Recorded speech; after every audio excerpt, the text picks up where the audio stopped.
Good morning, everyone. There's some seats in the front. If the venue is too full, there's also streaming available. We're about to start.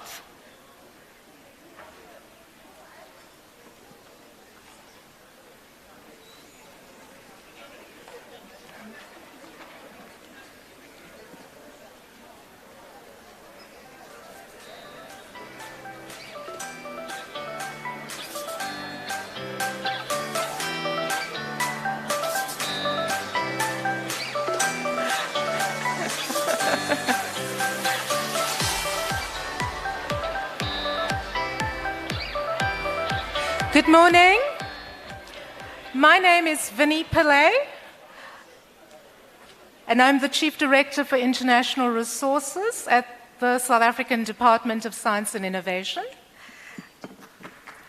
We have our Director General, Dr. Phil Mjwaka, joining us here today, Excellencies, Ambassadors, distinguished guests, and all Science Forum participants. It gives me such pleasure to see the room quite full this morning and to welcome you to the closing session of our Science Forum South Africa 2023. Before we proceed, we would like to invite a colleague from the CSIR ICC to do a quick safety briefing.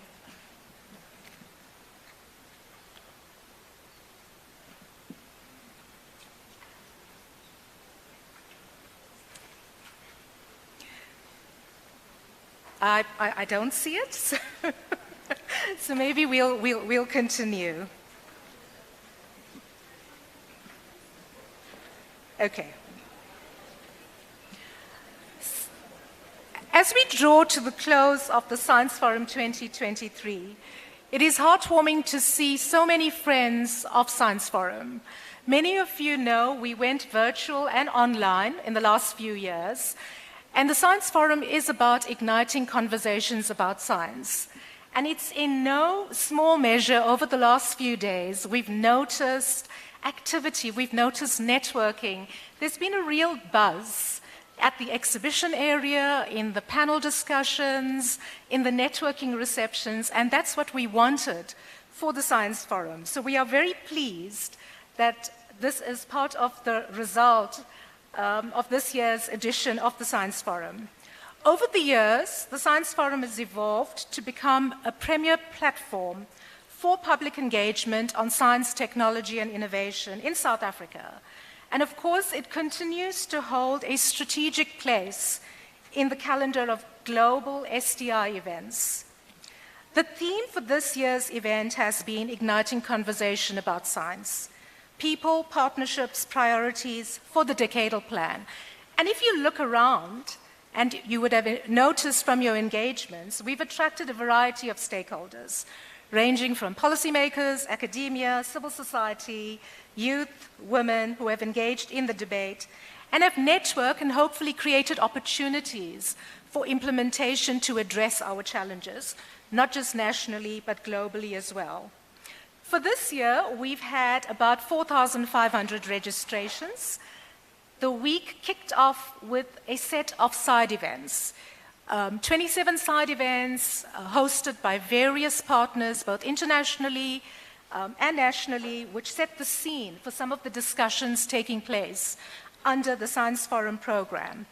Just some statistics as well. You know, we had about 77 exhibitions, international partners, local partners. We had a program that ran under 9 sub-themes. And of course, we were oversubscribed even on the content. And therefore, you've had so many parallel discussions happening at the same time because we wanted to accommodate as many discussions and debates as possible. Throughout the Science Forum, we've also been inspired. There's been inspirational discussions, such as the origins of the universe. We've been challenged to make actionable impact, and we have reaffirmed the transformative role that science and technology plays in society. For this morning's closing, we have a few highlights. We will have a panel on partnerships for science, technology, and innovation in Africa, addressing global and local challenges. We also will have the presentation of the TIA Grassroots Innovation Awards, and of course, the best exhibitions at the Science Forum South Africa. I now would like to invite my colleague, Ms. Yudi Mabuza, who's the Department of Science and Innovation's Senior Science and Innovation Representative in Brussels at our embassy there, who will be the moderator of this panel discussion. Yudi?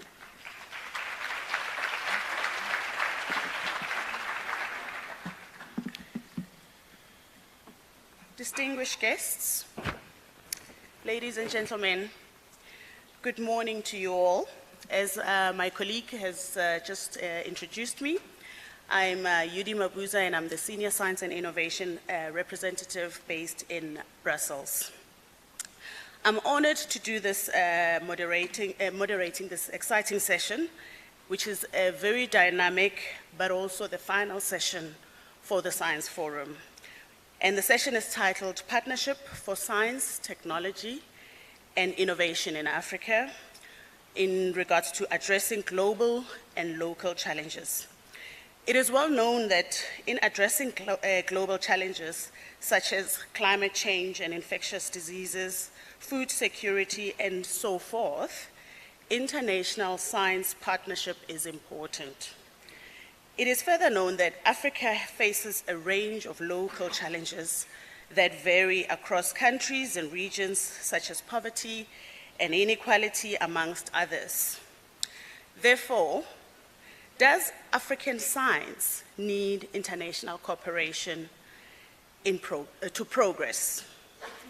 Does global science need collaboration in Africa? What should be done to unleash the full potential of international science cooperation with Africa? So in addressing this topic, but also these specific questions that I've just mentioned now, I have a very diverse and distinguished large panel that comprises of dignitaries from the African continent, Europe, United Kingdom, Asia, and Americas. We also have policymakers and funders in this regard. So allow me to ask my panel to come through to the stage, and I will not read their CVs as they are already available within the program on the website, but I'll just call them by their name. Can I ask Professor Mugabe to come through? And Prof. Quindrian, Ambassador Kramer, Dr. Smith. Yeah, I think, yeah. Then the next, yeah, going right up to the end. And Prof. Nelwa Mondo to come through.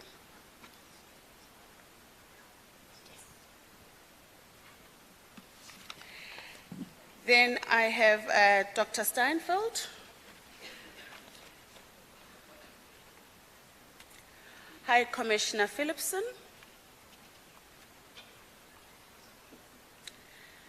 Minister Councillor Shen.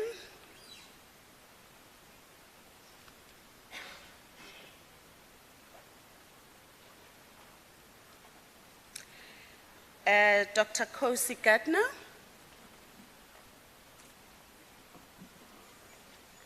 And Ms. Morgan.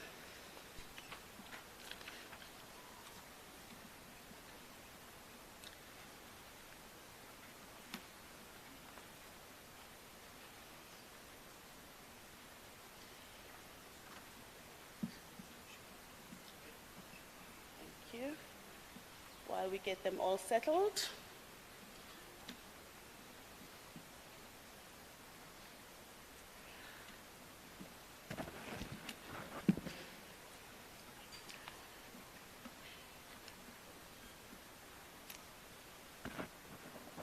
Good. Thank you. Thank you very much.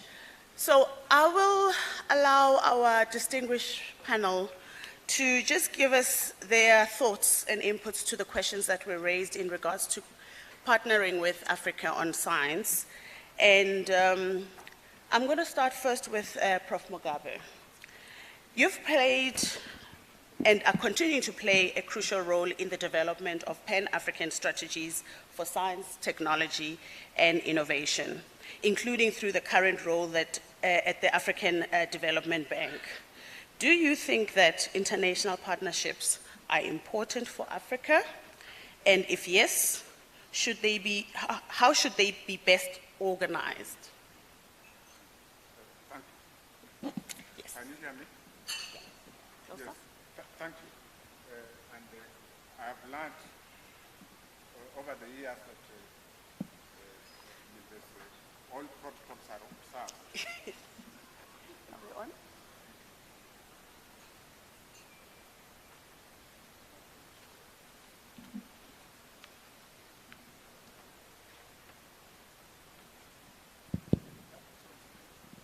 Thank you. I'm sorry. Yes, I'll go straight to the questions. And I'm going to make my remarks in my personal capacity. I'll not be speaking for the African Development Bank or the University of Pretoria where I work. I want to make a number of general points, and these points are informed by my experience over the last 25 years or so working in the continent on science, technology, and innovation. And I was actually surprised by the first question, whether international partnerships matter for Africa. The answer is without them, forget about African science, technology, and innovation. Full stop. Without international partnership, we actually will not be meeting here, from my experience. So that's I think is clear. But I want to emphasize that not everything that is tagged partnerships, STI partnerships, is actually partnerships. Within the continent, between the continent and other regions of the world, you have all kinds of collaborative, cooperative, STI engagements, but they actually do not constitute partnerships. There are very short-term activities, projects, very scattered. and to a large extent not driven by the continent. So in my view, and we've written about this, that they're actually just collaborations, but they are not partnerships. And I'll go back to this point. The other point I want to emphasize that without strong intra and inter-African partnerships, forget about African engagement in international partnerships. So if within African countries you don't have STI partnerships, within the continent, within the regions, you don't have inter-partnerships, either bilateral, multilateral through the regional economic communities, you cannot have effective, enduring partnerships or engagements between Africa and the rest of the world. So I argue that, in fact, for us to have beneficial, equitable partnerships, international partnerships for Africa, STI partnerships, we need, first of all, to build African partnerships. It's just that basic. We can go around, have many engagements with Brussels, but if there's no, if you don't have strong African partnerships, you forget about international partnerships benefiting Africa. The other point I want to make is that leadership matters for Africa, Africa's engagement in international partnerships. And I can give you many examples. Those African countries that possess leaders or leadership that is keen on building these international partnerships do very well in international partnerships. They exploit international partnerships for their own benefit. Those that do not have leadership, and I can mention countries, since I'm not speaking on behalf of any government. I mean, where we are, you have a relatively strong leadership for international STI partnerships. You can go to East Africa, you'll find Rwanda. And the systems, these two systems are dynamic because of international partnerships that are driven from high level. And we've published about these cases. The last point, I know I'm running out of my 4 minutes. I just want to emphasize that trust matters. Trust matters. Trust within, again, Africa, trust between Africa and the other regions for these bi-regional partnerships to matter. Then accountability. There are only partnerships if Africa is putting something in, if Africa and the partners are also accountable. It's not just people coming together. So accountability in terms of financing the partnerships. And I think the challenge, from my experience, is really that. Africa gets money from the European Union, from Canada and others, but we don't see African money on the table. And then we complain here that, the agenda is being set out. The African researchers are always complaining they play second-hand roles, but there's no African money on the table. We are using taxpayers' money from Europe and other places. So I just want to emphasize that accountability matters, and that accountability is associated with the African funding for international partnerships. Thank you. Thank you very much, Prof. Mugabe. I think that is very thought-provoking. And I'm going to then interconnect that. Prof. Quinton, having heard the African perspective, what do you think as a global leader, both nationally as Cubic's chief scientist, but also globally as the president of the International Network for Government Science Advice? What do you think global science needs Africa? Well, merci. Thank you very much. And it's certainly a big yes. Global science need Africa. We saw that in a recent example with the pandemic. Being very open science all over the world. China, North America, Europe, and Africa, especially here, South Africa, being a major contributor in science, scientific knowledge related to the pandemic. So the early months were great.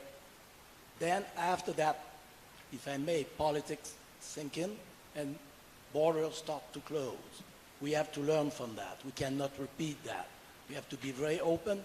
We need Africa in relation to global change, to climate change, in relation to the next upcoming pandemic, etc., etc. So we must develop stronger ties, stronger link with Africa as a continent and the various countries in Africa.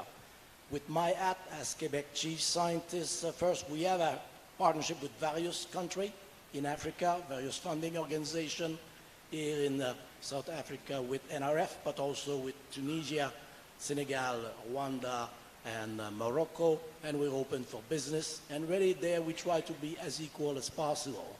Then my other hat as President of the International Network for Government Science Advice, well, our head office is here in Pretoria at Future Africa with a chapter, a very strong chapter in Africa. And here one of the objectives is to build capacity in science advice. But if we want to be able to give science advice, we need science. So it's very important that Africa build even more its scientific capacity globally. Thank you very much, Prof. I'm going to move to the European continent, and I'm going to ask you, Ambassador Kramer. The EU over several decades has invested in collaboration in Africa on science, research funding, development cooperation programs. Why is the EU doing this? And will it continue to prioritize science cooperation in Africa? Yeah. Good morning, everyone. Very much pleasure to be here, and thank you very much for inviting me. I'm the European Union Ambassador to South Africa. And why are we doing this? Why is the European Union so committed to partnership in science and innovation? Well, that's because in the world that we live in today, we're facing a lot of global challenges that are common to everyone. Climate change, or very rapid digitalization, or inequalities, or demography challenges. And all these challenges we know nobody can actually face on their own. We need to collaborate in this world. And in that global landscape, Yuri, we are committed to promote multilateralism and openness, particularly in science and innovation. Why? Because we require global solutions, and we want research and innovation to be based on rules and values, to be based on academic freedom, gender equality, research ethics, open science, and evidence-based policymaking. And the openness is simple. Nobody can win the innovation race by erecting barriers. So we have to work together with the rest of the world. And that, in short, is the answer, Yudi, to your question. So how do we roll that out? Well, we have a very important program called Horizon. And I think quite a lot of you know Horizon. It's the world's largest public research program. It has 100 billion euros commitment until 2027. And we have a specific Africa initiative under that Horizon Europe program, and that is 350 million with an additional 300 until the end of that period. And that's specifically for cooperation with Africa and for Africa. And the second thing that we do to roll this out is our Global Gateway Strategy. And there we invest in infrastructure, hard and soft infrastructure, particularly in energy, transport and digital, but also health and education and research. And I think that is something that we're focusing on a lot. We have also the EU-Africa Union Innovation Agenda, the Earth Observation and Space, and also the Regional Centers of Excellence. So all this is there, and we have a very long-standing relation. And you all perhaps know that because Judy is based in Brussels, and that's not for nothing. That's because we have that very, very strong relationship. South Africa is a very important partner for us in this respect. We work together with 118 South African organizations, and they can be universities, government departments, research institutions, And we've awarded through grants a total of nearly 40 million, and we have applications on our call for proposals from South Africa that are very good. So you have a very good score in getting your application, your proposals through. So I think the answer to that last question, Yuri, is are we going to continue that? Very simply, and I know my time is limited, yes, we will. Thank you. Thank you very much, Ambassador Kramer. And I want to move and shift a little bit to a multilateral voice. And Dr. Smith, as the head of the Secretariat of the OECD's Global Science Forum, you keep a close eye on policy trends in global science cooperation. What is your perspective on the emerging or changing role of Africa in global science? Thanks very much, yeah. So I'll try and answer that in the context of the Global Science Forum. So the Global Science Forum is a science policy forum. It's coming up to 25 years of existence now. And from the outset, from the very first meeting, South Africa was involved. South Africa's position in a Global Science Forum has evolved over those 25 years. I think it's fair to say at the outset that South Africa was there to listen and learn. That was the position that South Africa took 25 years ago. As things have moved on, it was more about mutual learning, and South Africa found it actually could contribute, and other countries could also learn from South Africa. And now it's about leadership. In certain topics, South Africa is actually leading in terms of the policy agenda. So if I take a couple of examples, on research infrastructures, initially we were talking about roadmaps and things like that, how to plan your investments in research infrastructures. South Africa took that and turned that into a South African roadmap. And then it developed the SKA, and some of those early discussions around the SKA actually took place within the Global Science Forum. But now with the SKA, it's leading the world, not only in terms of frontier science, but how do we integrate frontier science into the development of a country and a continent in terms of digital? All the countries in the OECD are now interested in how South Africa did that. And we've just done a monograph, in fact, with Daniel Adams, and many of you knew Daniel, but one of his last efforts was to produce a monograph for OECD, the Global Science Forum, on the development of the SKA. The second area is research careers and young scientists. We started working on that about 6 years ago. We did an initial project around precarity in research. And South Africa participated. Now we're looking at equity, diversity, and inclusion. All OECD countries are interested in that. South Africa is leading in many of the policies that it is implementing in that area in relation to young researchers. So what is the goal of South Africa now, having shifted? What is its goal in relation to... and South Africa, I think, also has a critical role in representing Africa, or as a pathway into Africa. Of course, it isn't the whole of Africa. I'm very conscious of that. But I think South Africa can play a critical role as a neutral broker or convener. I think, the times are difficult. Geopolitically, things are shifting a lot. As you see with this panel, that is pretty unique that South Africa, at a meeting like this, can pull together a panel with the sort of stakeholders that we have here. So I think there's a critical role for South Africa in that sort of brokering, neutral convener position. And then to finish and follow up on that, Dan asked us, he said, no, this is the last session of the conference. Can you say something funny, or can you be provocative? So I've learned, working internationally, that British humor doesn't always work, and so I won't say anything funny. Although, you see, people are laughing, so it's already, that's good. But maybe to be a little bit provocative, when we think about international partnerships and the current geopolitical climate and what is happening, I think it's really important that we don't over-instrumentalize science. We must respect academic freedom and autonomy, if we're going to build the sort of trusted relationships that we need for science. And the role of politics in that, of course, science has to address social needs, and South Africa in many ways is leading in that. But politics needs to support science, but it has to be very careful when it interferes with science. And I think that relates to all of us as individual countries and the way we manage our science and our science policies, but also our international partnerships. Thank you very much, Dr. Smith, for that provocative input. Moving on from multilateral perspective, we go into a local funder.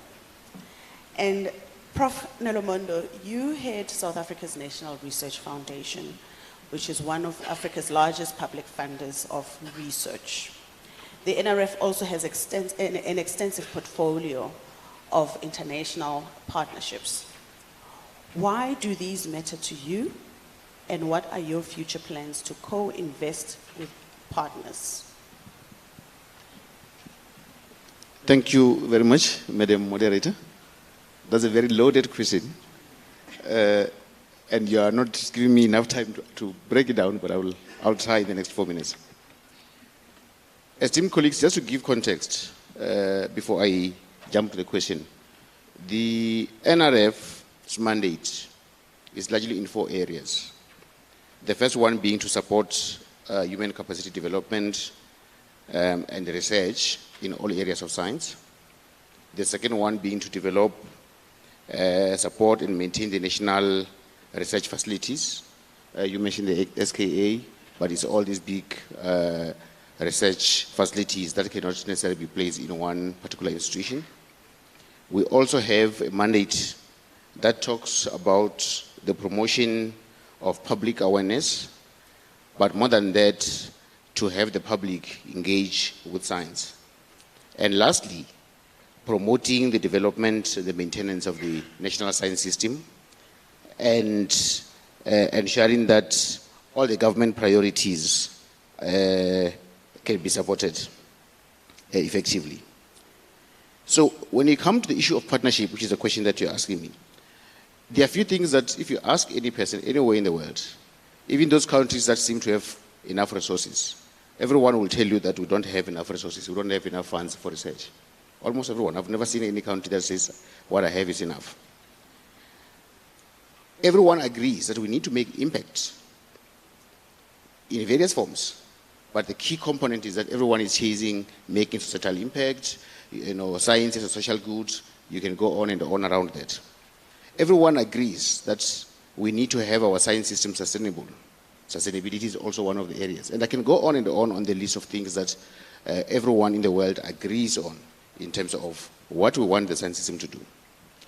The key part, colleagues, is that many of our urgent and emergent issues of our time require scientific enterprise to engage in an innovative and evidence-informed way. And I think we all agree on this part. So partnerships then become perhaps a necessity on the basis that they help us in reflecting and amplifying the areas that we in the science community need to be focused on if science has to contribute to social impact. It is through the partnerships that we realize the importance of disrupting the current science system, which I believe has to be disrupted. We cannot continue the same way that we've been continuing. It's a question of what kind of disruptions we need to actually advance. And this will then ensure that the science system is well representative and highlights some of the critical insights for the development of us and, of course, for the future. So why do these partnerships matter? Quickly, the first one is they help us in increasing the collaborative initiatives. I think my colleagues have mentioned that, you know, we have similar problems in one way or another. If you go to health, it matters not whether you're in the global north or you're in the global south. So there are all these issues that are very common across everyone. And we are better off when we align our efforts, given that everyone says they don't have enough resources.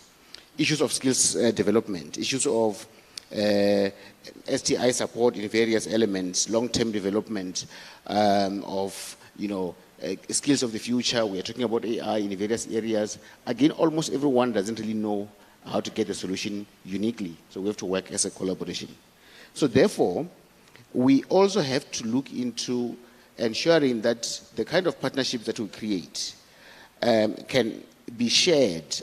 We can share the knowledges, we can share the skills, and ensure that we work as one planet. We work as one unit across all areas.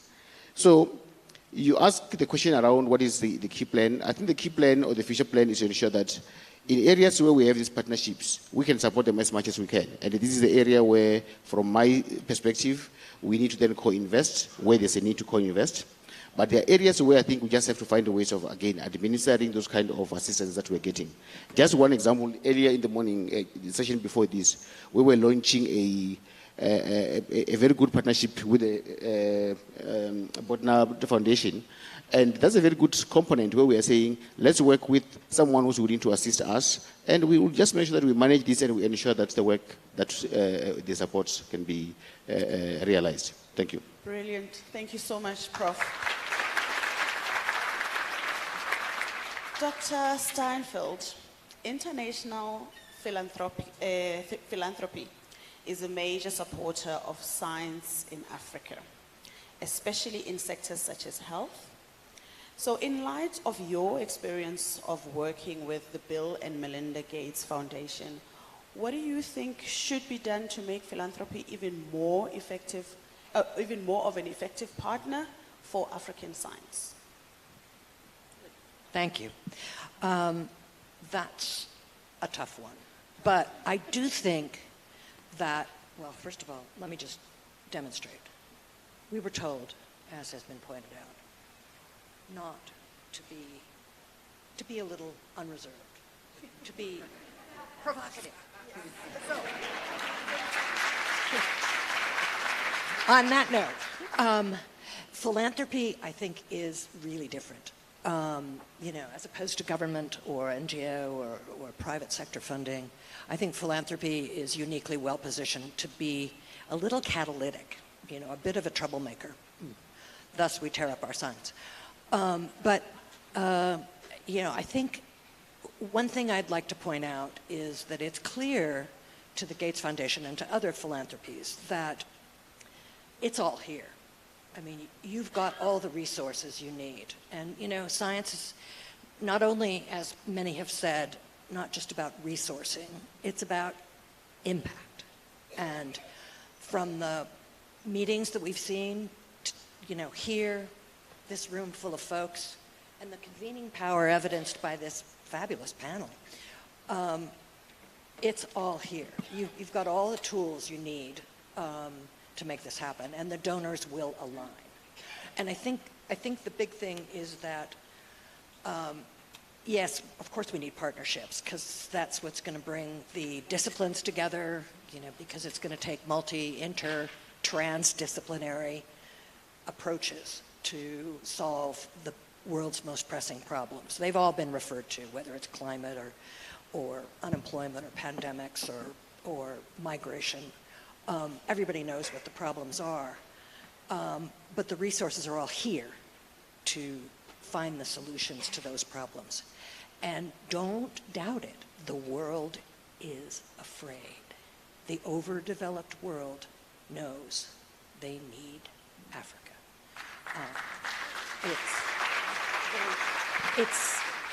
The overdeveloped world is addicted to growth, for example. This is the place that growth is going to happen. The overdeveloped world needs the supply chains to develop the green technologies that are going to be the salvation for us all, and those are here too. And the smart people. So don't doubt that the world is going to pay attention.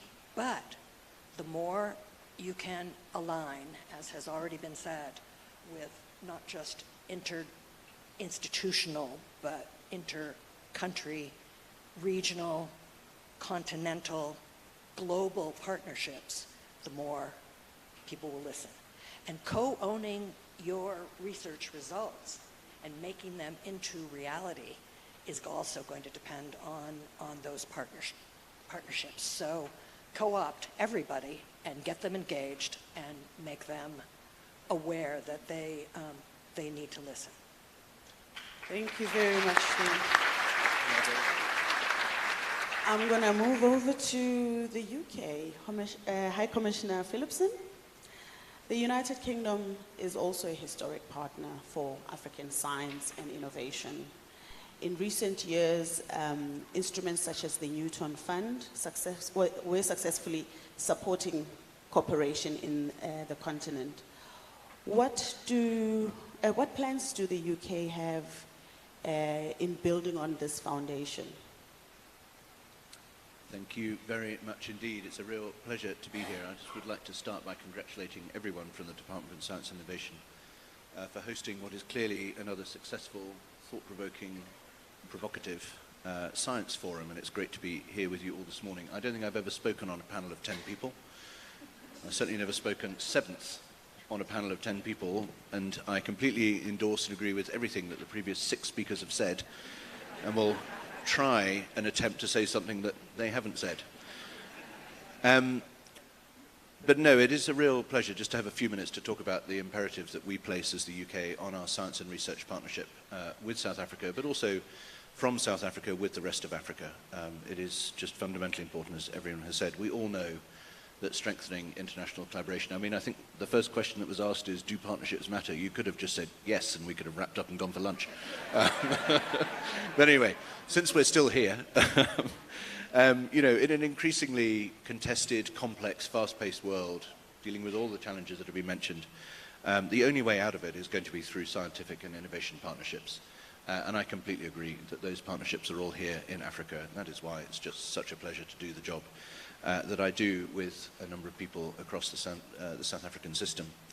You know, we do recognize the importance of science diplomacy.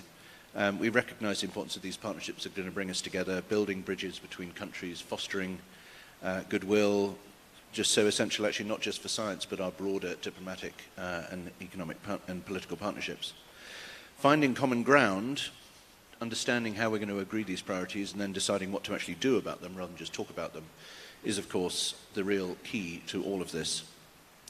We're very proud to be supporting the Science Granting Council's initiative, which we established alongside Canada's International Development Research Centre, and also South Africa's National Research Foundation, the NRF, and the Science for Africa Foundation. These programs, they strengthen African research systems through Pan-African knowledge exchange, through science partnerships that are just critical, producing locally and globally relevant evidence to address Africa and indeed the world's most pressing challenges. I am going to boast a little bit here, so just forgive me for a second, especially my other diplomatic colleagues on the panel. Back in 1995, the UK and South Africa signed an MOU covering our science, research, innovation and tech collaboration. I believe, and I will stand to be corrected either by DG Mujawara or DDG Dutoy, that was the first MOU signed by South Africa after the dawn of democracy in 1994. So we are very proud of that. We are also very proud that it's not the last MOU that we signed, because we signed another one in London in November last year when President Ramaphosa paid a state visit to the UK, and we were absolutely thrilled that as part of the President's delegation it included Science and Innovation Minister Nzimande, as well as DG Mujawara. So, you know, we are updating these relationships, but we're also proudly celebrating the history of these relationships. In March this year, Dan Dutoy and I co-chaired a rather dryly titled joint commission meeting. But what it did was bring together teams from across the UK system and across the South African system to turn that MOU into action. And that was a really, really important sort of day that we spent together, turning, as I say, ambitions and into reality and into action. In June this year, I was absolutely thrilled. I'm delighted that people have mentioned the SKA, the Square Kilometre Array.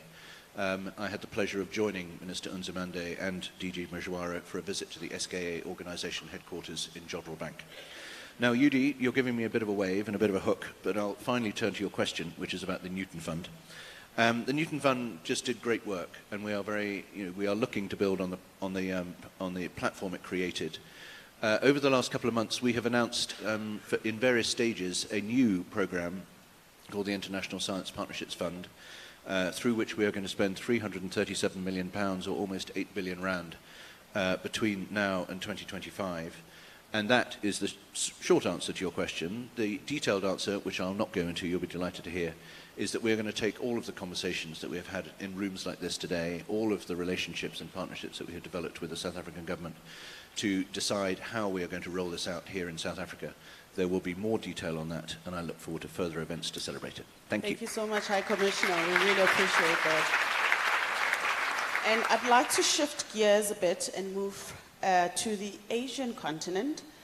Minister Councillor Shane, also China has an extensive science cooperation with Africa, including as part of the Belt and the road, including of the Belt and Road partnerships. What are the highlights of this cooperation? And do you have any insights to share how international cooperation with Africa can be improved? Okay, thank you.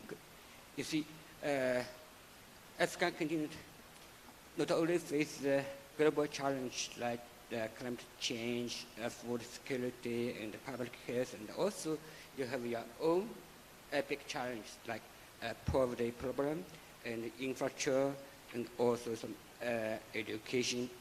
Yeah. So if you want to solve this challenge, you can't rely on yourself. You have to cooperate with international partners. And like China, US, EU, something like. And also, international partners also need African countries to cooperate each other. You see, right now, the big population is India, and China is the second one. But I do believe in future, Africa will be the biggest population in the world. So in the late future 30 years, more than 60% of increased young people will be coming from the African continent. So young people is our future. So Africa continent is the future of the world. We should cooperate each other. And also, we can cooperate each other not in many areas. China, in last decades, China did a lot to cooperate with African countries, not only in the traditional industry, but also in science and technology. And you see, last decades, China cooperated with or helped African countries build up 10,000 railways and 100,000 highways, and about 1,000 bridges and 100 ports. And also, Chinese government sent more than 23,000 medical teams to many African countries and treated more than 230 million African patients. And for the STI, the Chinese government encouraged the not only government, but also universities, research institutes, and private companies to cooperate with African countries. Like for the new infrastructure, you see, more than 70% of 4G stations is built by Huawei company in African continents. So, and also, we have already, there are young scientists exchange program. Many African young scientists went to China to study in China and work in China, and also Chinese scientists came to African countries. And also, we have already built joint research centers. For example, in South Africa, there are 10 joint research centers between China and South Africa. And in future, we are encouraged to build more joint research centers. And you see, in August this year, during the BRICS summit, Chinese President Xi Jinping, and cooperated with your President Ramaphosa, hosted the China-African dialogue. At that time, Chinese President Xi Jinping raised 3 proposals. China would like to cooperate with African countries to help you to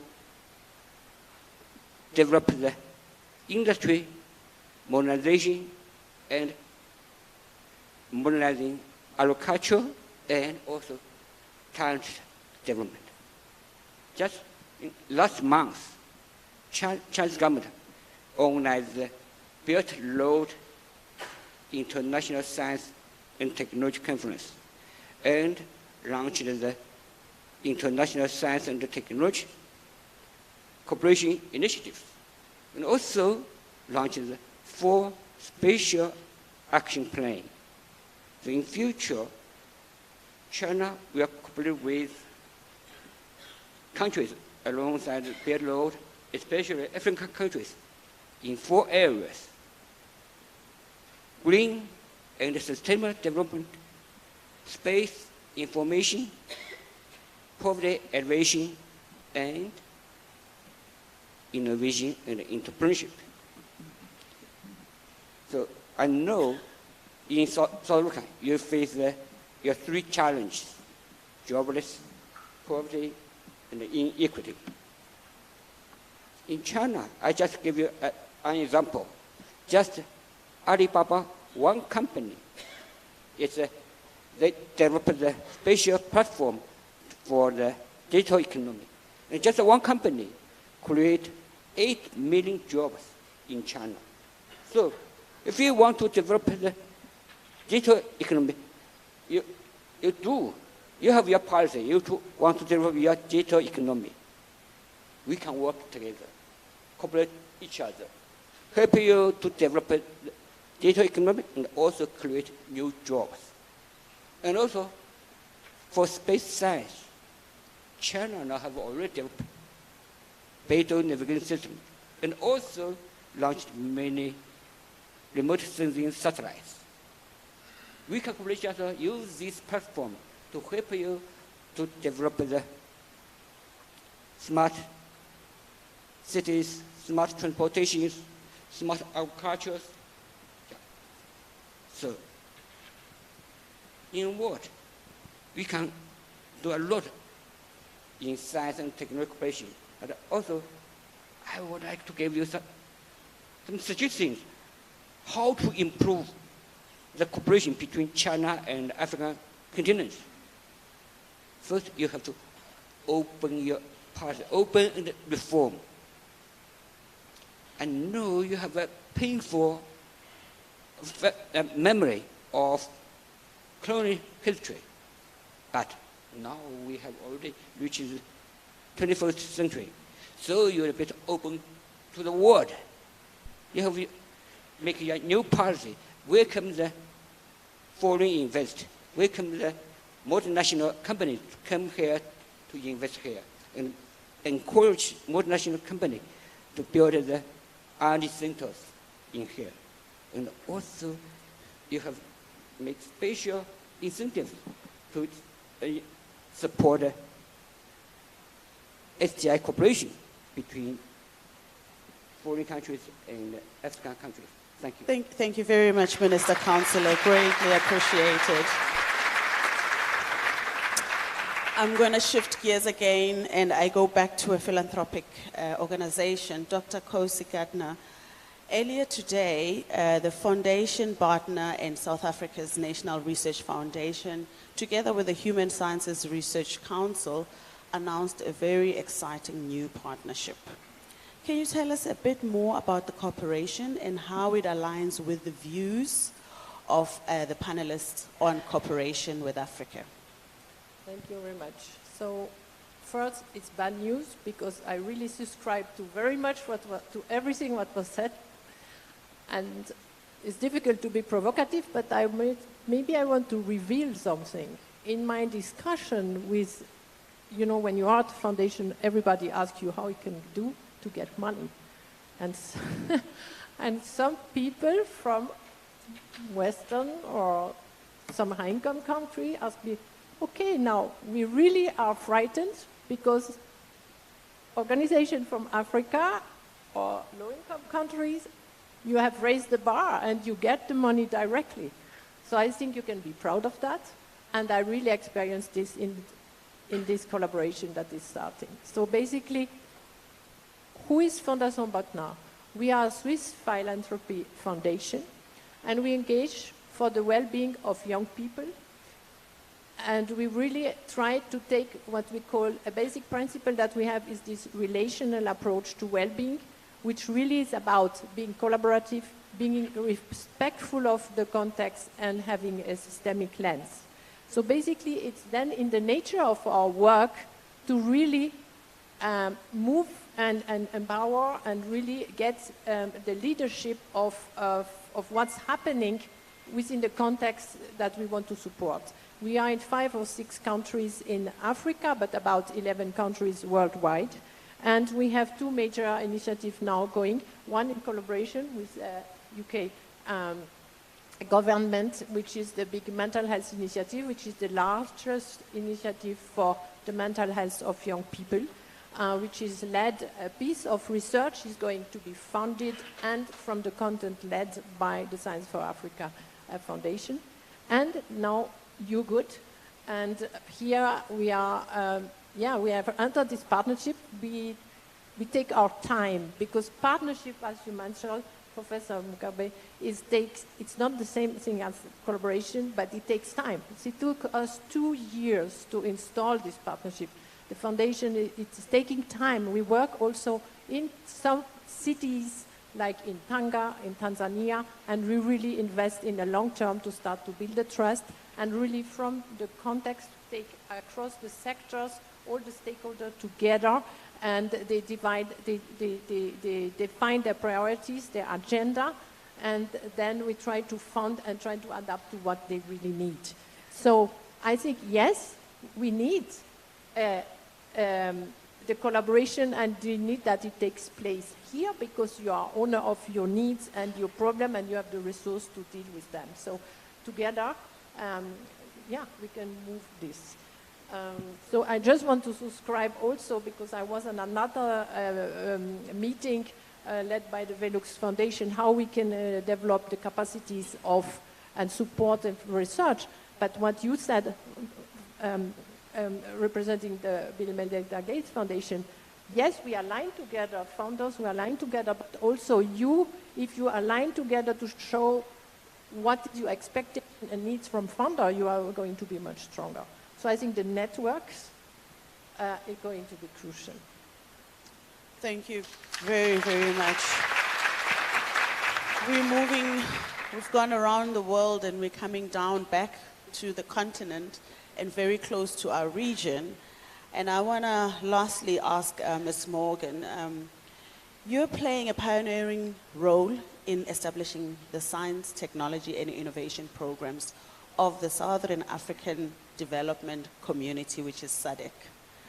In your view, how should international cooperation best be organized to support of Africa's regional and continental programs?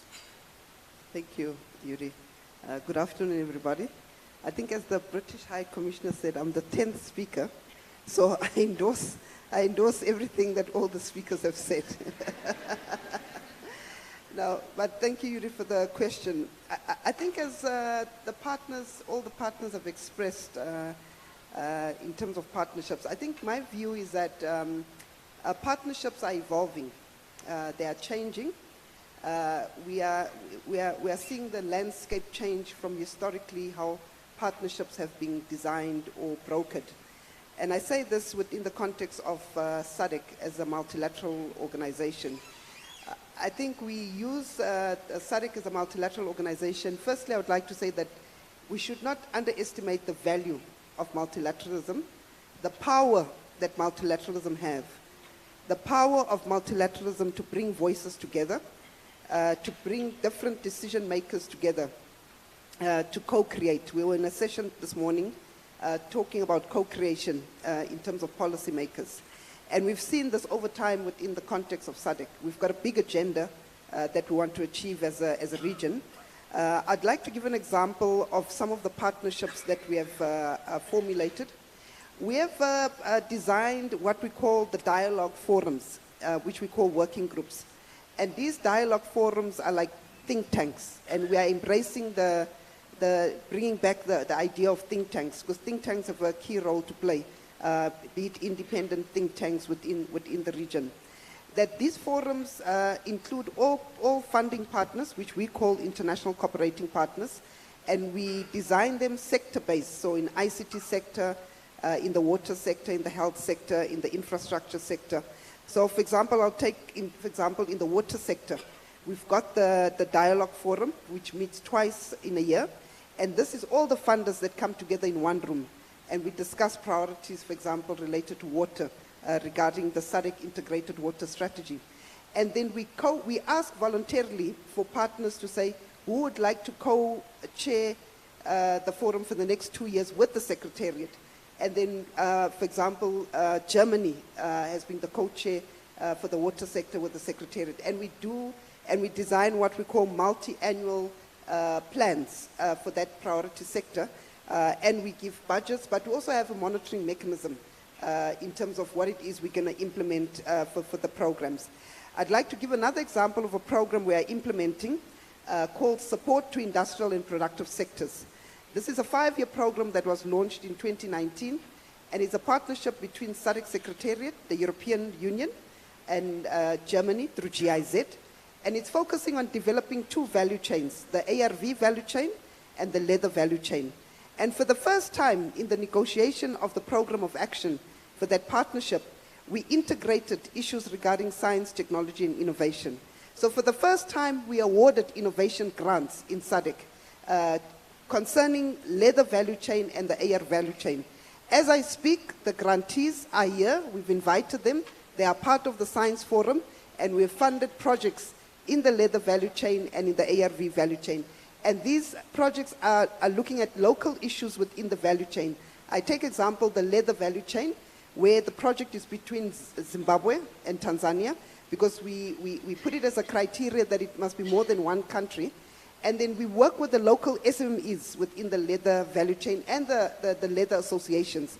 So, for example, the SMEs learned new skills and technology regarding hides. There was a lot of waste from the hides in the leather value chain, but because of the technologies that we introduced, they can now use that waste from the hides for something else. And this is really having an impact in the region where we are skilling the SMEs in the leather value chain. Similarly, within the ARV value chain, where we are looking at indigenous knowledge, indigenous medicine within the ARV value chain. And these are funded at very high value, at about $500,000 maximum, and others at about $600,000, which were awarded in terms of the innovation grants.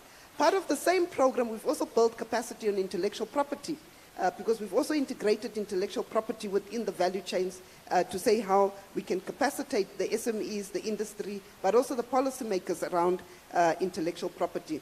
I'd also like to maybe highlight quickly that as part of the same program, we have come up with a fellowship program, because in the studies that we've done, we've realized there's a shortage of industrial pharmacists in the SADC region.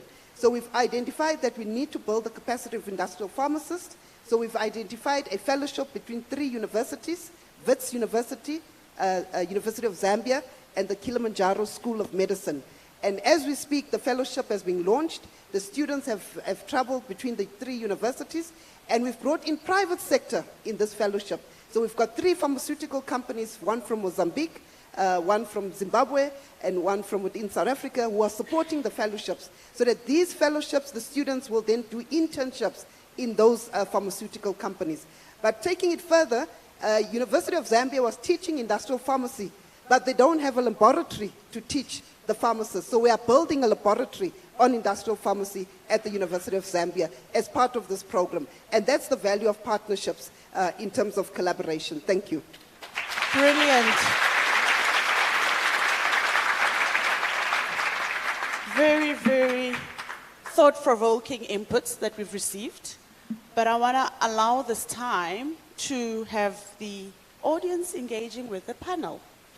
And if there's any questions, comments, inputs, I'd like to give this opportunity now. And I will take, I think there's a question right at the back. I'm not sure if there are any roaming mics. And I can't see properly because of the light here. Yes, you can go through. Morning, everyone. My name is Mr. Malasa Samal Mokhale from Mr. Malasa Samal Mokhale Business Enterprise. And then I heard we were talking about international partnerships. How do we get into these value chains as a township black-owned company? How do I get into the value chains of supply chain? How do I supply Huawei? How do I supply the Brussels embassy? How do I supply all these embassies in South Africa? How do I supply CSIR? Because there's always a barrier when it comes to access to market and also supply chain. Is there another question maybe before? But it's a question related to small businesses and supplying international partners, but also embassies and so forth. I'm not sure if I captured that correctly. Yes, definitely. You captured it correctly. I'll give you a certain context on Malasa Samal Mokhale Business Enterprise. We're incubated as a standard bank incubator. It's easy for us to do business with the banks. We're also doing business with Nedbank and also some government departments, but it's little. So in order to scale and employ the unemployed people in the township, I need about 10 million rand every month in revenue. So how do I get to scale my supply chain to supply you with computers? How do I supply with laptops? Things that they don't really need so much IP. You got that? But I'll wait. I just want to take two more questions. I'll give the lady this side, yeah? Hi, my name is Trixie and I'm a student at FIT. Can you hear me? Is it working? It is. Okay, sorry. So through the collaborations, I understand it's collaborations with Africa and all the other countries, right? Are we going to start having access to certain, let's say, codes and foundations that they have? For example, with the COVID vaccine, we couldn't produce in South Africa because there were patents and all the politics around it. So if you're collaborating with Africa, are the other countries going to give Africa the same platforms? So if you're maybe having AI codes that are starting in the USA, are we going to be given the same access to them? Are we allowed to develop them as our own as well, since we're collaborating and we're all in this together? You got that? Okay. One more that I'll take. Yes, sir?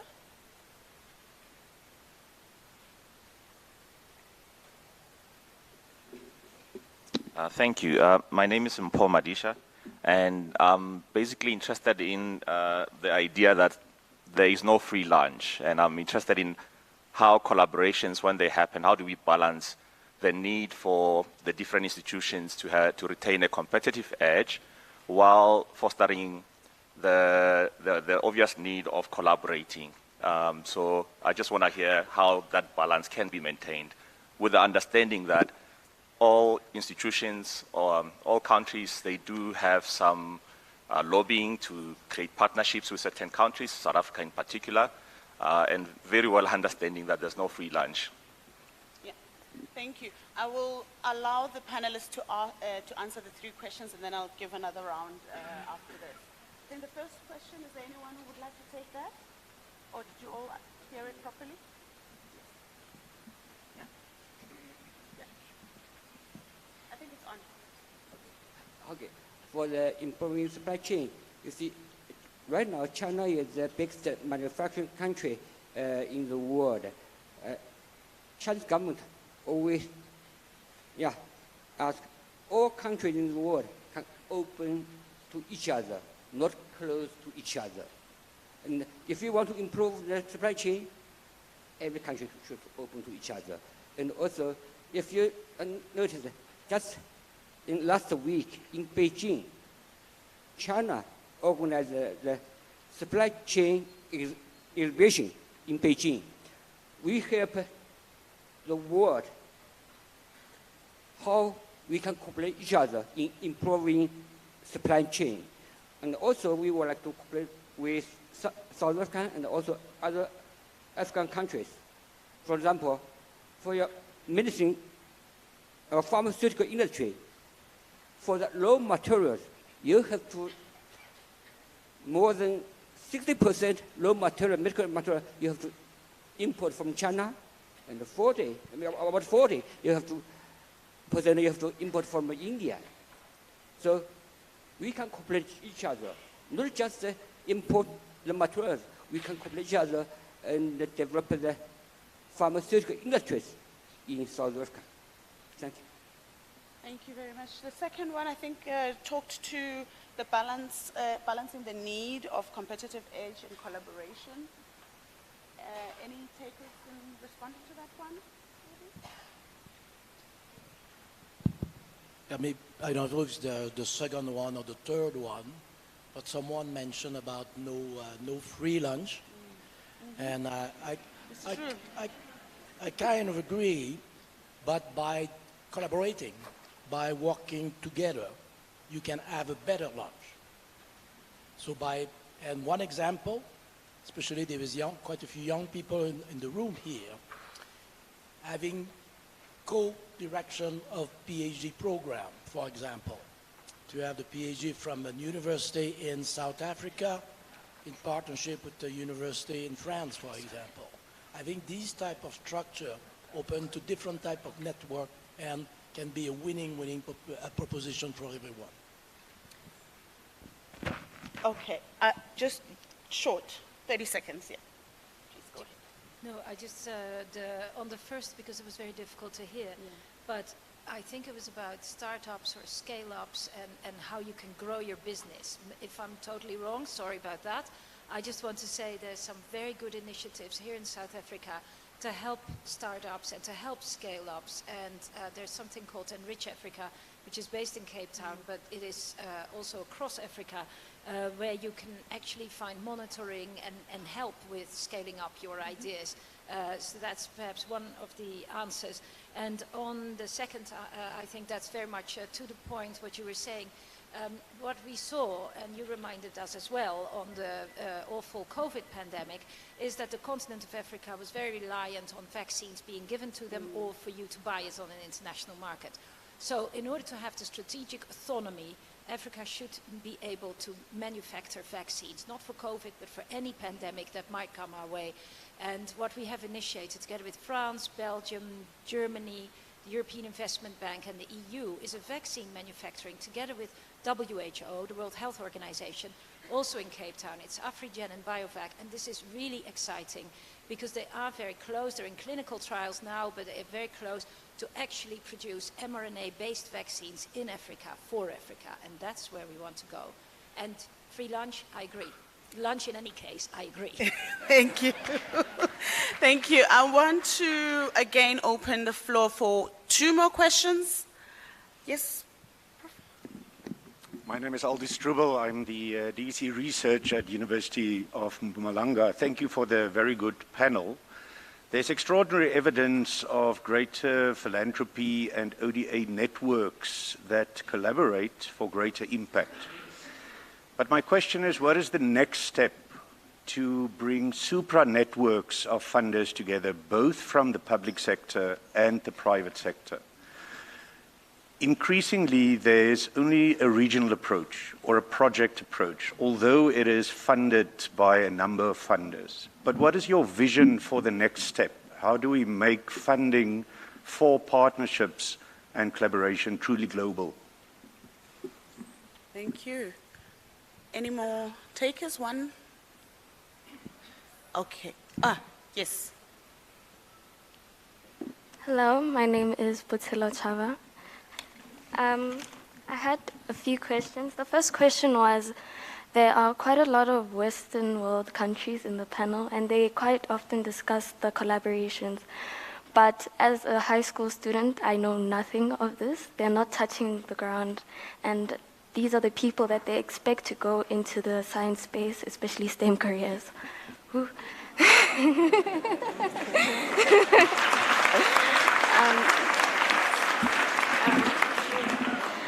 So because a lot of people don't know about this, how do they expect to change that, and what significance does it have if we don't know about it? The second question is,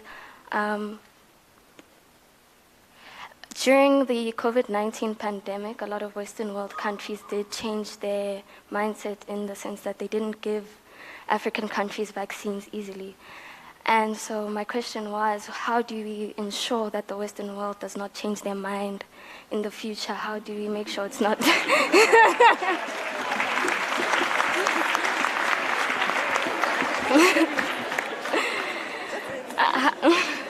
How do we make sure that it...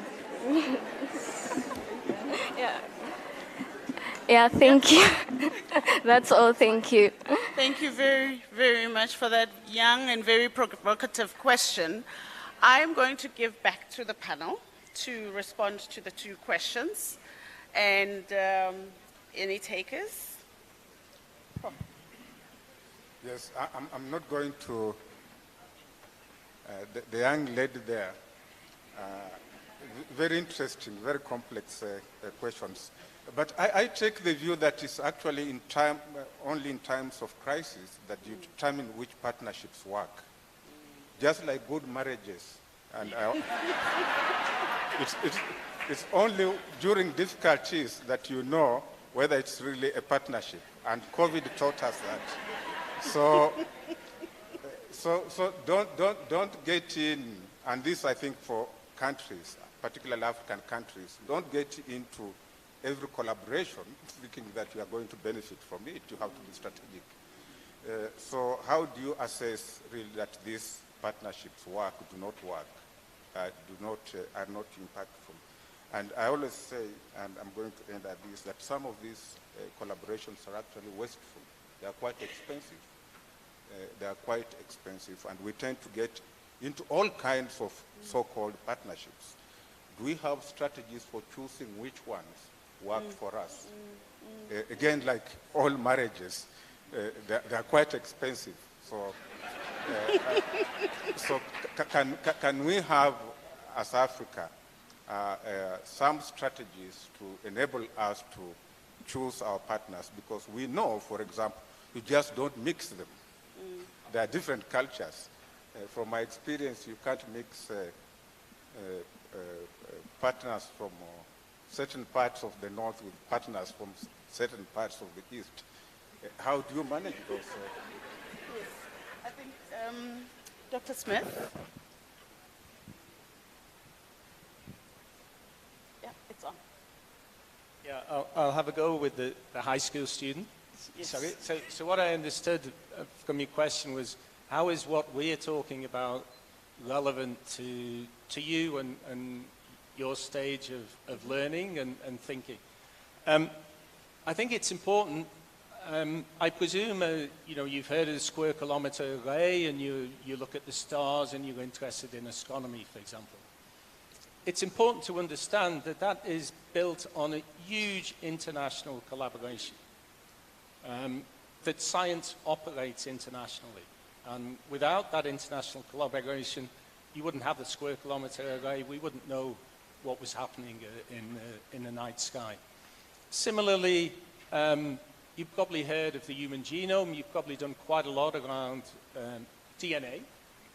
You understand some of the principles of that.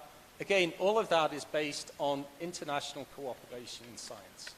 So I think the important message is it's important for you that South Africa is involved in those international scientific collaborations. And if you want to be a scientist, you should be thinking also about South Africa, but also international. Yeah. Thank you. There's maybe the last question that on greater network and greater collaboration. Yes. So, thank you very much for the question. I'll give you the example of Fondation Botnar in the frame of the mental health initiative and work stream that we have.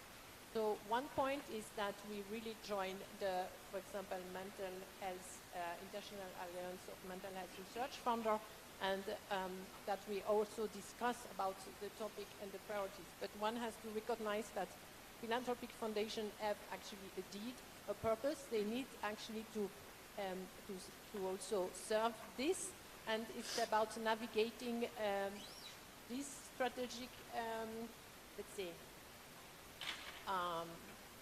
aims what we can do with the partner. So basically, the mental health initiative, what we are doing now is at the country level, bring the stakeholders together from the Ministry of Health to the people with lived experience that they develop their agenda, that they show where they want to go, what are their priorities. And for example, we can be flexible from Fondation Bonnard to say if other funders have the strategic fit, then they can take over this piece and co-fund this piece. So we try, in that case, to show what is needed, what the country wants, what stakeholders are aligned on, and we can be flexible on how, from our point, we can complement things to the other. But in general, it's not always so easy because every philanthropy has their need and need also to respond to that. So, but yeah, we try. Yes, thank you so much for that response.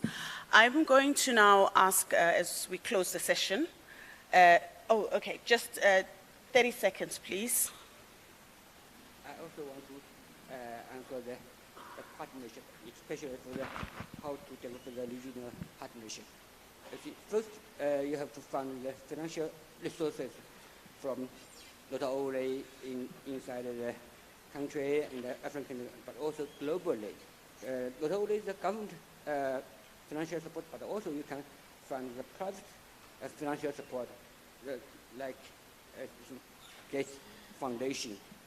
And also, the second point is you have to find the right partners from the global. And for example,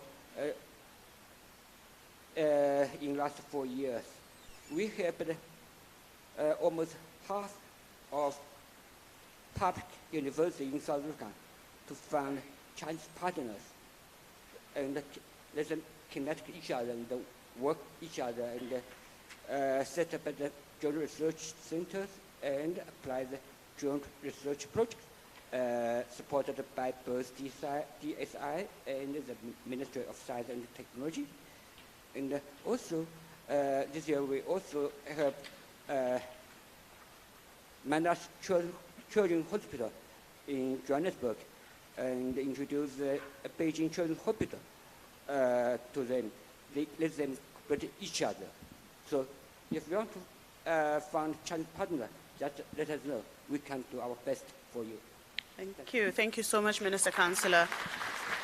I'm going to ask our panelists to just give us their one-liner punch words as we conclude this session. And I'm going to start from that other end as the last words from your side. Yeah. Okay. Thank you, Yudi, and thank you for the opportunity to be part of the panel. I think my takeaway will be it's all about partnerships. I presented in a session yesterday, and one of the questions I received from the floor was, are we a funder? And I said, no, we are not a funder, we are a partner. We are there to partner with you for us to see how we can both partner to be able to respond to our joint challenges. Challenges are global in nature, they are cross-border, and I think through partnerships we'll be able to respond to those common challenges. Thank you. Thank you. Thank you. So here I will really follow my own agenda, and I will advertise for the You Good initiative that, that everybody looks at the webpage. We want really people from physicists to social scientists to join force and to rediscover, I would say, what is about this partnership, what is relational, and how, what it needs to be successful across the different sectors. Right. Thank you.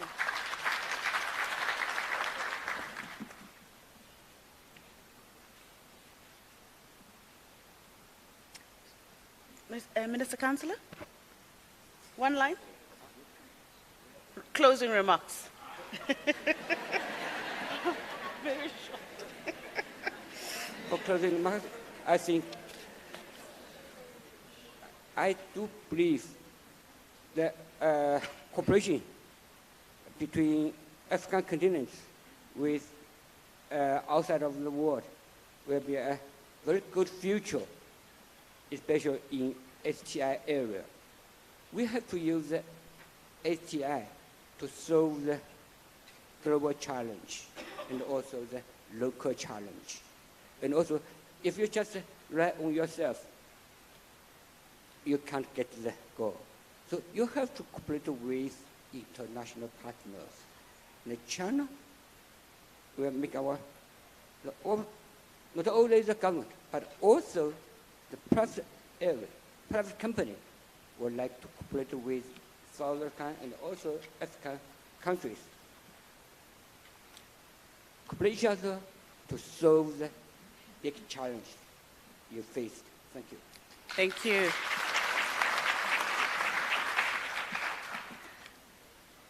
Hi, Commissioner. Thank you very much indeed, and thank you to my fellow panelists. It's been great listening to you all. So I mentioned in my remarks the International Science Partnerships Fund. It has 4 themes: planet, health, tech, and talent. So I think that's probably where I would leave us.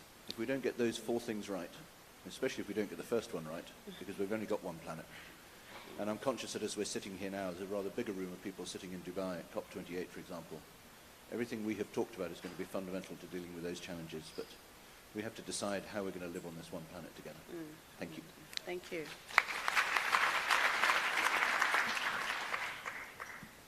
Keep turning this off? No, we didn't. Okay, good.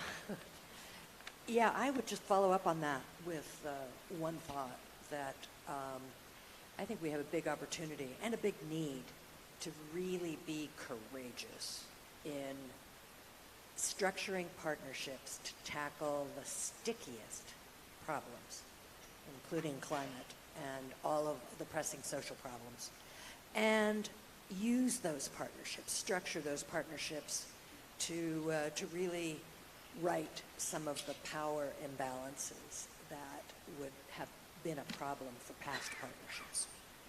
Thank you. Thank you very much. I agree with everything that has been said. One key point is that I think we need to advocate for stronger and meaningful collaborative initiatives between and within the African continent. That's a critical element. And the key part is that this has to be based on trust. It has to be meaningful, taking note of the fact that it takes time to build collaborations. Just the last point is that I think we need to educate our collaborators as well. At times you find that in the quest for collaboration, somebody will say, oh, can you bring the whole of Africa into this collaboration? You're like, all of Africa, 54 countries. How do I do that?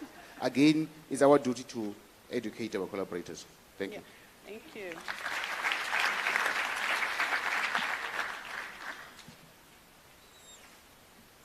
So yeah, looking out at the audience here, it's incredibly diverse in terms of whether that's the way people are dressed, colours, hairstyles. It's kind of a microcosm of the whole world in a way.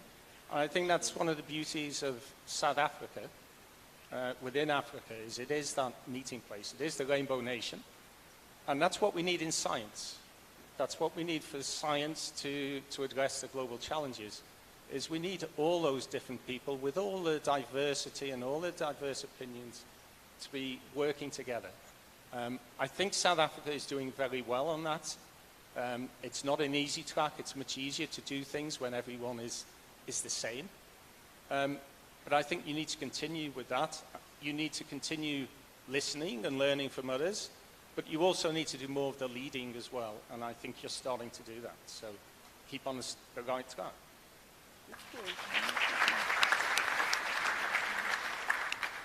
Yeah, I think we're also learning a lot from wherever you are in Africa. But for my last 2 things. First is the Department of Science and Innovation of the Government of South Africa is a truly extraordinary partner.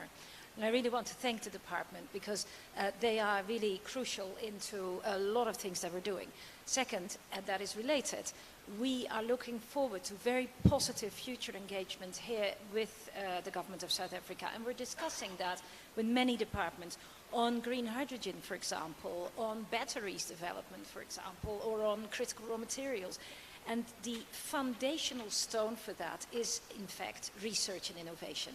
So that's why meetings like today are so incredibly important. And only in that way can we support local value addition So that's technology transfer, knowledge transfer, skills transfer here in South Africa. Thank you. Maybe it's my turn to say I agree with all the comments of the panelists, because now I'm the other end of the line. But be ambitious, audacious. You have resources. Often we think of Africa, natural resources and so on. South Africa, Africa, resources, younger generation. Your population is very young. We must make sure that we help support them properly. It's the future of science globally.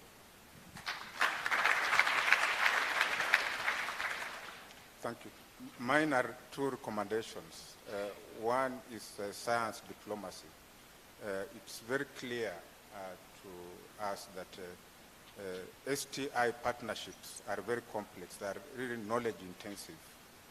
To really manage them, you require some specialized skills. I don't think everybody, not all scientists, not all research managers can get into forming and governing effective partnerships. Can we put some more resources into science diplomacy? And I'm looking at the DG there. There is a science diplomacy hub here. Can we really get, and donors, can we fund that so that we have an African science diplomacy platform? I think the last recommendation is focusing a bit more on the technology and innovation partnerships. Most of the partnerships that we come across are science partnerships. They are very important. Can we also work on technology and innovation partnerships so that we get products out? And it goes back again to the issue that my sister raised about COVID and so on. We focus a lot on science, but we need to invest a bit more in technology and innovation partnerships. Thank you. Thank you very much. We've heard as keywords partnership, collaboration, cooperation, and one of the key things that I always talk about is we are all in this one boat, and the importance about the boat is the planet that we all live in. However, this boat has got a lot of holes in it, and with the holes, it's the reflection of the challenges that the world is facing. And if you're going to close one hole and not deal with the other, the boat will still sink. So the cooperation is therefore needed, and the partnership, hence we had this diverse, distinguished panelists that gave us all the elements of the different ways in which we could close the different holes within the very boat. So I don't know about yourself, but I really enjoyed the session. And I want to say thank you so much to my panelists and for really honoring also the timelines that they had. But I want us to give them a round of applause and thank you so, so much.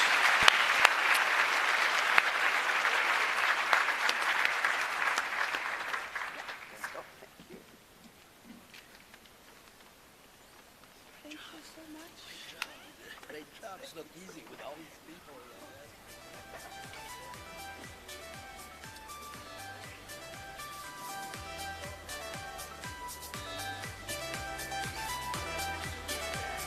Thank you.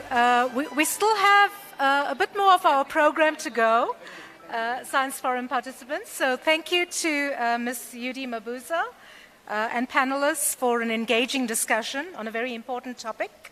As the Department of Science and Innovation, we value our cooperation in the landscape and internationally, and we seek to strengthen this as we implement our Decadal Plan. So moving straight along to the next segment of the program, I'd like to invite our DG, DG Mjorka, who will be doing the presentation of the awards. We have the Grassroots Innovation Awards, and I'm also inviting Dr. Mboneni Mope, who's our Deputy Director General for Socioeconomic Innovation Partnerships, who will announce the winners of these awards.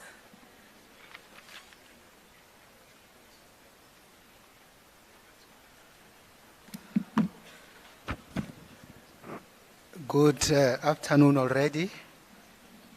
We're just going to go on with the Grassroots Innovation Awards, and I just hope that the team is warmed up and ready to do what they need to do. The Department of Science and Innovation, in the latest white paper for science, technology, and innovation, we've been very intentional in putting the issue of inclusiveness as one of the pillars of the work of the department. That is in terms of making sure that the innovations include those who are normally marginalized and left out, but also that the very same people are also the beneficiaries of the actual innovation. So they innovate and they also benefit. So as we're going to announce them, the objectives of the awards themselves is to recognize, celebrate, and award excellence and project impact. And this is under the programs that we run, the Grassroots Innovation Program, the Living Labs programs, and the MLab programs. And I'm also excited to say that we also now have partnership with Insurance Sector Education and Training Authority. Later you'll see the CEO, Ms. Gugun Kiza, joining us. So I'm going to go straight into the first awardee. And this is the Outstanding Women Grassroots Innovator Award. In the third place, we have the winner, who is Mpho Muntali, for the project that you see there.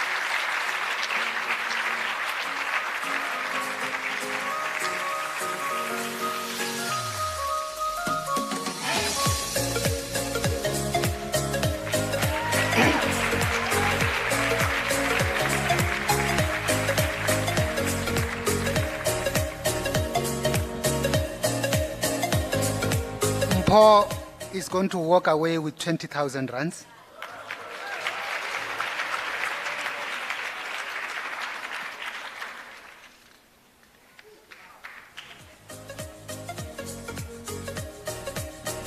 The Outstanding Women Grassroots Innovator Award in second prize. And this is going to be Zama Ngamu.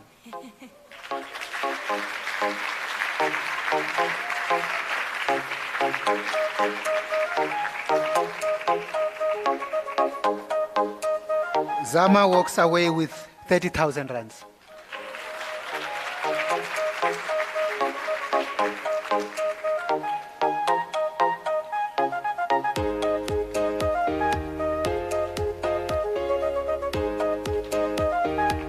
Congratulations.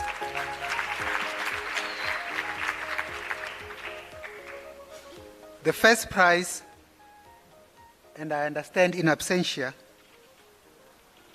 the Outstanding Women in Grassroots Innovator Award goes to Wusisiwe Ndabana.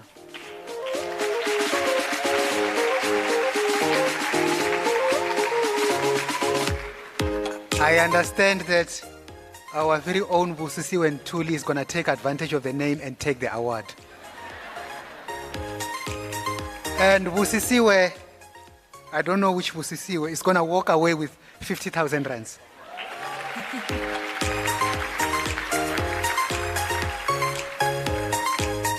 And I need to say to Wusi, our own Wusi, that we are busy with the lifestyle audit. So if we see anything,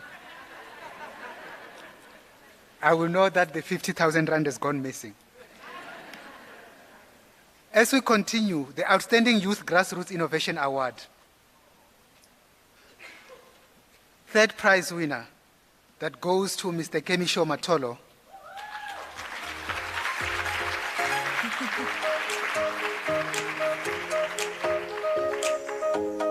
As you can see, the walk is loaded with 20 grand.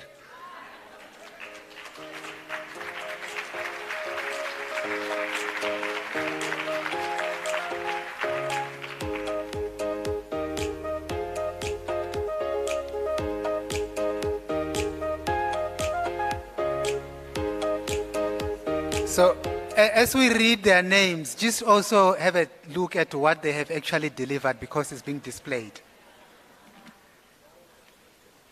The second prize, Outstanding Youth Grassroots Innovator Award, goes to Tibuho Masobe.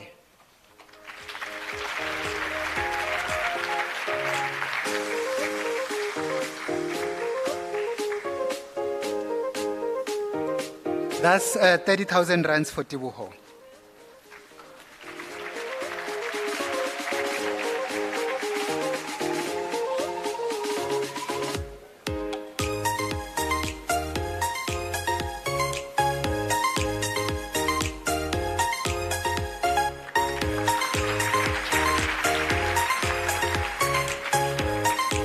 In first prize, Outstanding Youth Grassroots Innovation Award, that goes to, and I think we got another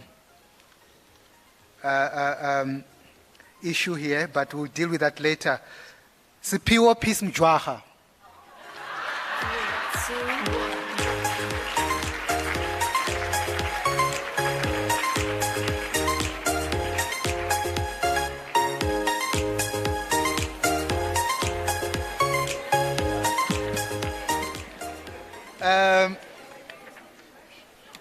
Spiwo is going to be walking away with 50 grand.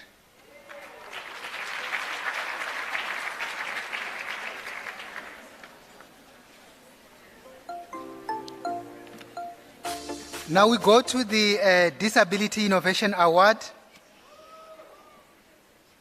I didn't hear that. On third prize, Kylie Naidu.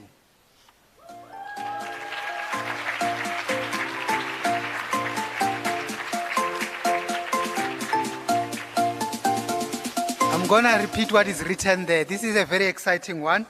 A solution that controls a wheelchair by means of a human voice.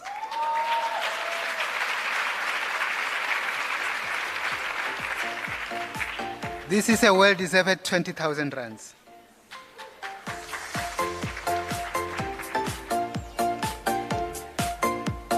In second prize of the Disability Innovation Award, this goes to Lubabalo Mbeki.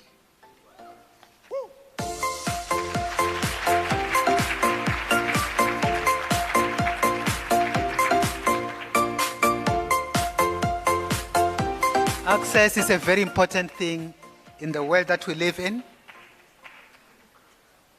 And when we start to see solutions, when we travel in other places, you see buses that come through, and when they stop, they open up that kind of access issue where you can see even those that are on wheelchair, they can come through.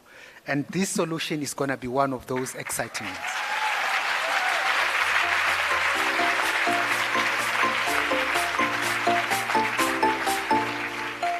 And this has got a tag of 30,000 grand.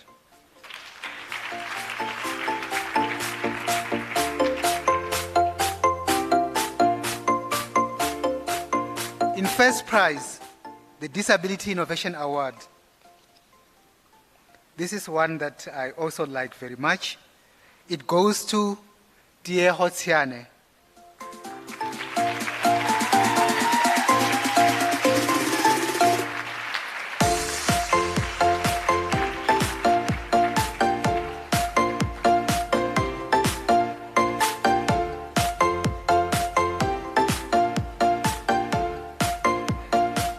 Dieho walks away with 50,000 rands.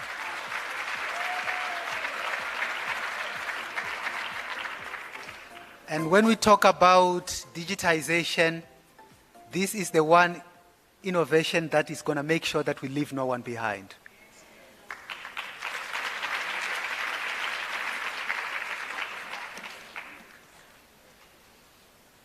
Now, we also have looked at these innovations and decided that we're going to also classify their areas of impact and see where the most impact is. And in that instance, we have identified one particular solution which is going to win the Gender-Based Violence-Based Solution Award. And this goes once more to Ms. Busisiwe Ndabana in absentia.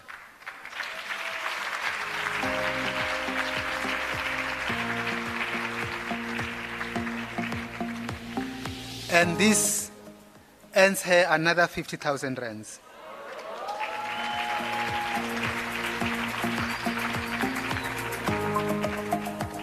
And I must clarify as well that she didn't abscond, but she had an emergency that she couldn't get out of. So we want to make that clear. Now, joining the Director General on the podium, we're going to ask the CEO of Inseta, Ms. Gugu Mkhize.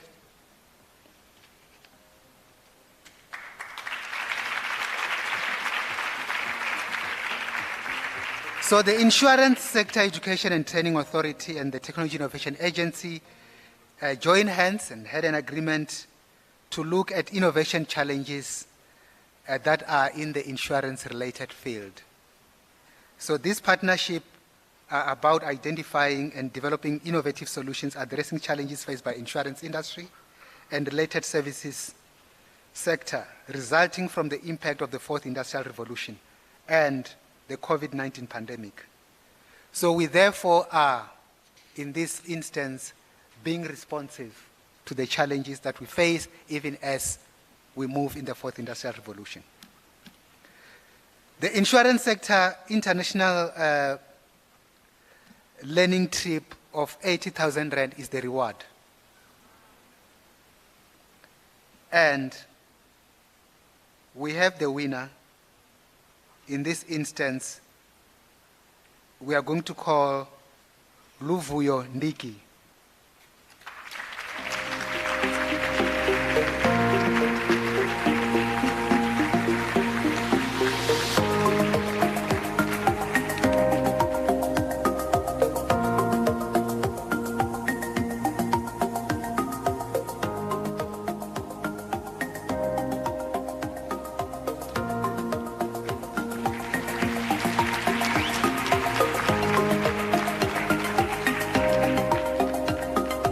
Now, for an insurance sector international learning trip worth 80,000 rands,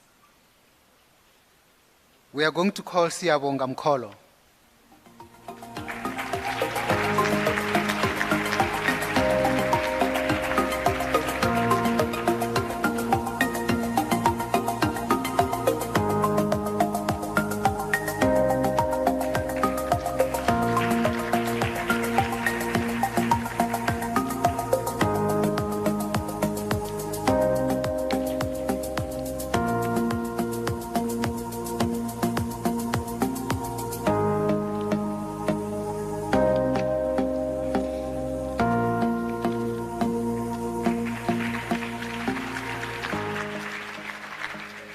Now, for an insurance sector international trip worth 80,000 rands, I'm going to call Toba Mabunda.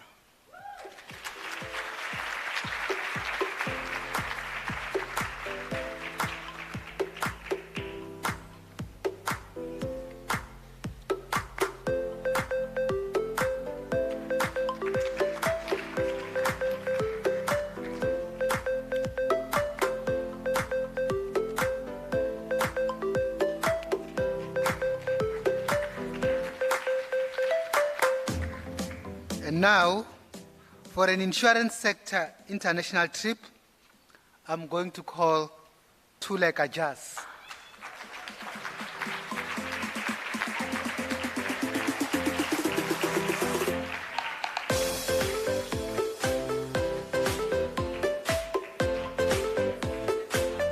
You've just earned yourself a trip worth 80,000 rands.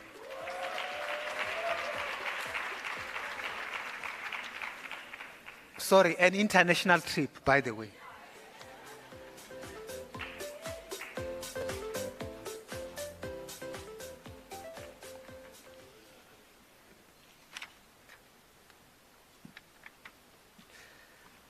For an insurance sector international learning trip,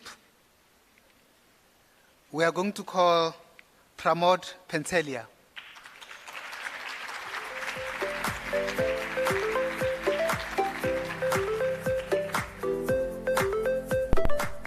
This is another international trip worth 80,000 rands.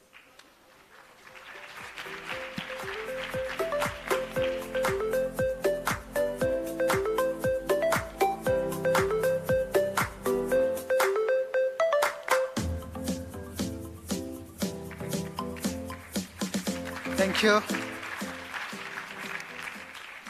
Last but not least is for an insurance sector international learning trip, which is going to go to Mfundo Hlope.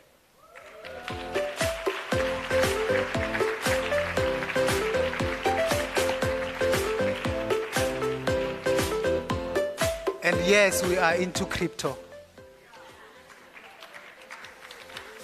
And we are applying it in one of the critical sectors, agriculture.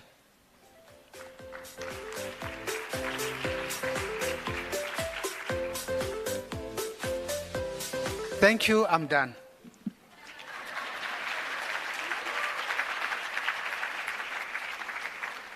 Thank you, DDG.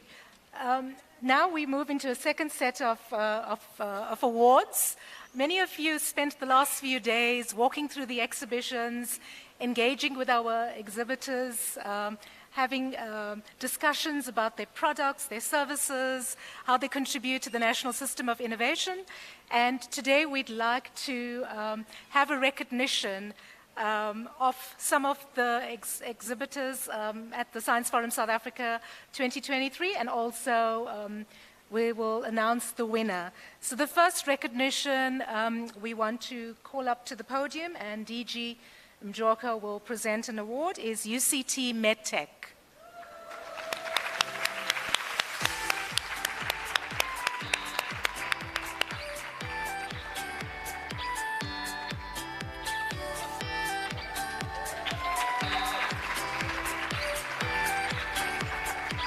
If you've not engaged with them, feel free to walk through the exhibition after the formal closing.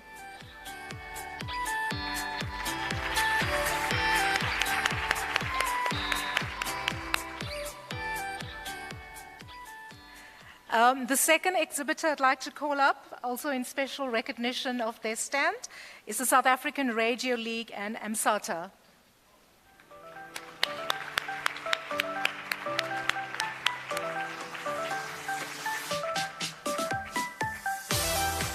So when you entered the CSIR, on the left, you would have seen amateur radio, and that was quite interesting for you to engage with them later on.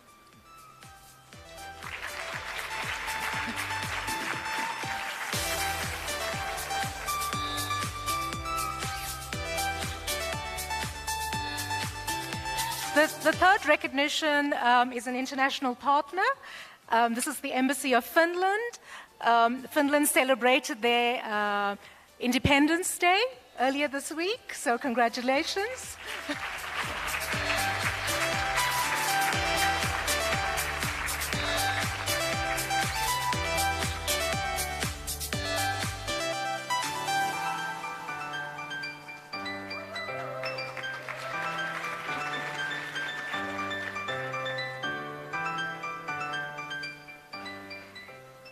And the winner of our Science Forum South Africa 2023 most engaging, most interactive exhibition stand was Lou Afrique. So we asked them.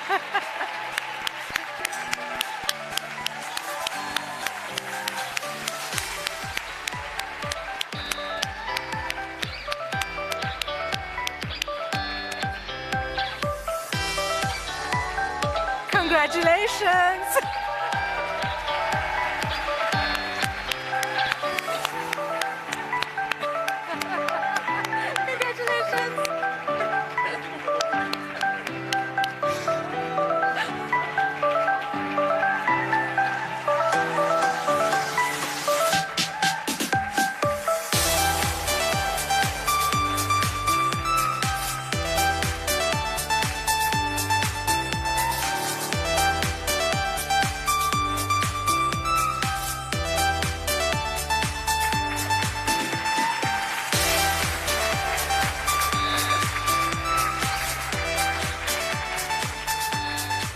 congratulations to all the best exhibition stands, and thank you, DG. Before we bring this program to a close, we'd like to invite Ms. Mandy Small on, who's the president of the South African Science Journalists Association and the vice president of the World Federation of Science Journalists, to announce the website for the World Conference on Science Journalists, which will be taking place in South Africa in 2025.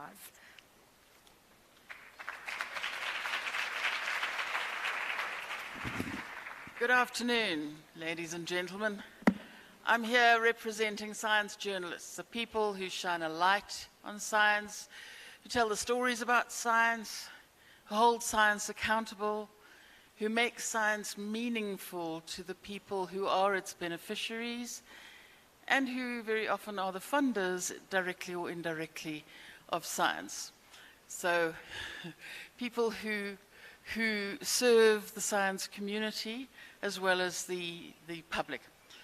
On Wednesday afternoon, the president of the World Federation of Science Journalists told you all, Milica Momcilovic told you all, that we had won the bid as South Africa to host the World Conference of Science Journalists in Tshwane in 2025. And I have to tell you,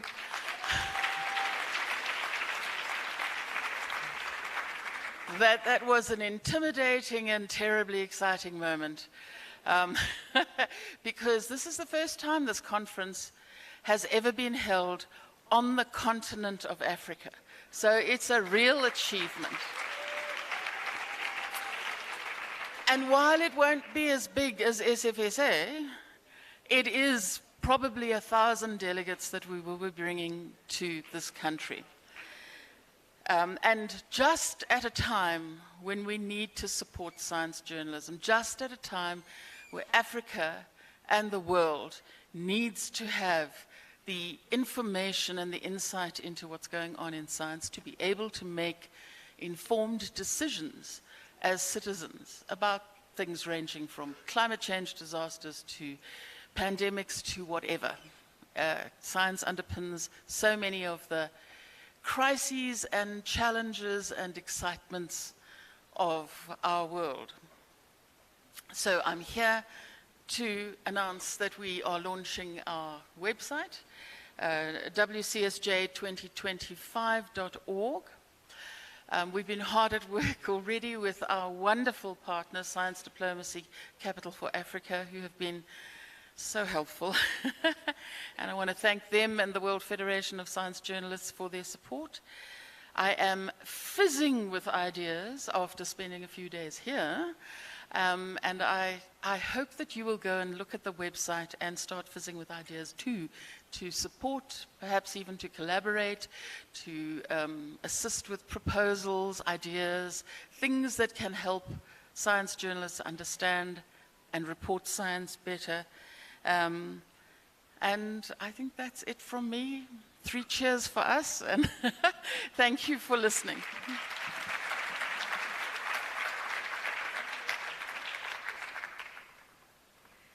I'd like to now invite the Deputy Director General of International Cooperation and Resources, Mr. Dan de Tooy, to formally close Science Forum South Africa 2023.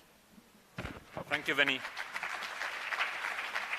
And please be assured it's not going to be a speech, a closing speech, but it would be a miss for us to conclude the forum without just a few words of thanks.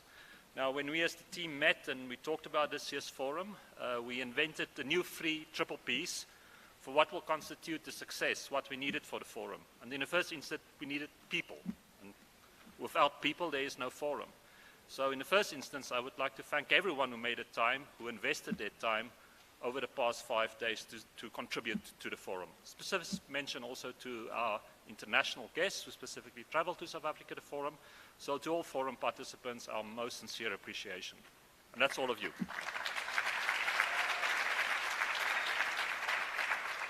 And secondly, the forum needed a program. We needed substance, we needed content, and we needed hard work in preparing that. And it's always dangerous to mention individuals, but it would be amiss for me not to specifically mention my colleague, Ms. Winnie Pillay, who steered and led our organizing committee this year, joined by Toto Machadiso and Bronwyn Cadel de Ponte from the CSIR as the steering committee of the Science Diplomacy Capital for Africa. And I know Winnie, Toto, and Bronwyn, you are also the proxies for the rest of the DSI and CSR teams who contribute to the event. So to everyone who co-created, the organizers also of the different events, the exhibitors, the logistics, the support staff, the staff who, as always, work here at a CSI Convention Center and receive us our most sincere appreciation. Thank you very much.